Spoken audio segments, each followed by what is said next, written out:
નમસ્કાર. જુનારાજના રસ્તાની જે વાત છે એ વાતમાં છેલ્લા ઘણા સમયથી જુનારાજનો રસ્તો એક ચર્ચાનો વિષય બન્યો છે. પરંતુ જુનારાજનો જે રસ્તો છે એ વર્ષોની સમસ્યા હતી અને એ સમસ્યાને નિવારવા માટે ભરૂચ સાંસદ શ્રી મનસુખભાઈ વસાવા સાહેબે ખૂબ જ મહેનત કરી હતી. જે તે સમયે જ્યારે શ્રી ગણપતભાઈ વસાવા સાહેબ વન મંત્રી હતા ત્યારે તેમના માધ્યમ થકી એમણે સીપીએમ નો રસ્તો લોકોને અવર જવરમાં મુશ્કેલી ન પડે એ હેતુસર એમણે એ રસ્તાની કામગીરી કરાવડાવી હતી. અને ત્યારબાદ પણ જ્યારે પ્રજાના હિતને લઈને એમણે એ રસ્તો પણ ડામર રસ્તો બને એ માટેની અનેક વખત રજૂઆત સરકારમાં કરી હતી અને એના પરિણામ સ્વરૂપ વર્ષ 2024માં જ્યારે એ રસ્તો મંજૂર થયો ત્યારે એનું ખાતમુહૂર્ત પણ માન્ય સાંસદ શ્રી મનસુખભાઈ વસાવાના હસ્તે જ કરવામાં આવ્યું હતું. પરંતુ કેટલાક એવા ત્રાહિત લોકો હતા કે જે લોકોએ એ રસ્તાની કામગીરી બંધ કરાવડાવી હતી. છતાં પણ ભરૂચ સાંસદ શ્રી મનસુખભાઈ વસાવા સાહેબે અનેક પ્રયત્નો કર્યા. એના માટે સરકારશ્રીમાં વાઇલ્ડલાઇફ સેન્ચ્યુરીની પરમિશન લાવવાની વાત હોય, જંગલ ખાતાની ફોરેસ્ટ વિભાગની પરમિશન લાવવાની વાત હોય, પરંતુ દરેક જગ્યા ઉપર એમણે સખત પ્રયત્નો કર્યા અને એના પરિણામ સ્વરૂપ જ્યારે હમણાં જ વાઇલ્ડલાઇફ સેન્ચ્યુરીની પરમિશન સરકાર દ્વારા મળી ગઈ છે ત્યારે સરકારને જે રસ્તો જંગલમાંથી બનતો હોય ત્યારે એટલી જ જમીન ફોરેસ્ટમાં પણ આપવાની એક પદ્ધતિ છે અને એ પદ્ધતિના ભાગરૂપે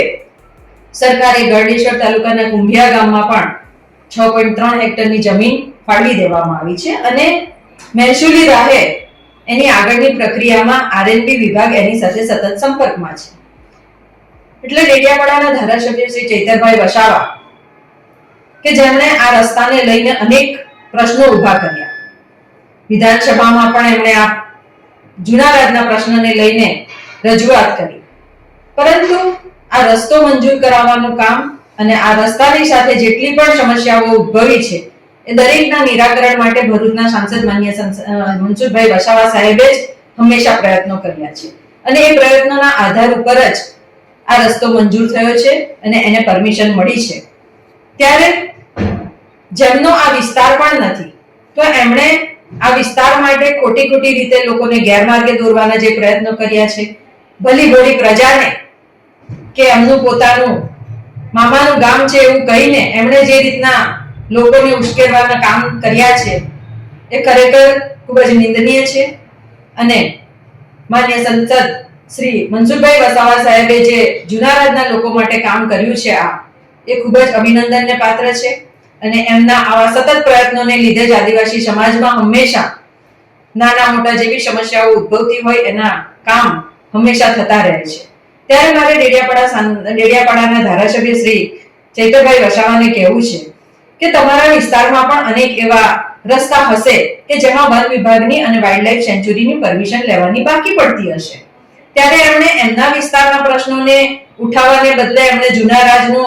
પ્રશ્ન ઉપસ્થિત કરીને ભરૂચના સાંસદ મનસુખભાઈ વસાવાને બદનામ કરવાની જે પ્રયત્ન કર્યા છે એ ખરેખર ખૂબ જ નિંદનીય છે અને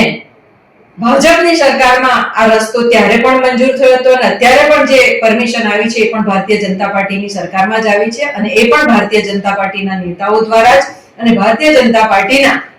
ભરૂચના સાંસદ મનસુખભાઈ વસાવાના લીધે જ આ પરમિશન મળી શકી છે અને એના માટે એમને હું ખૂબ અભિનંદન પાઠવું છું. પ્રજાએ આ વાત જાણવાની જરૂર છે, એટલા માટે હું આપ સમક્ષ આ વાત મૂકું છું.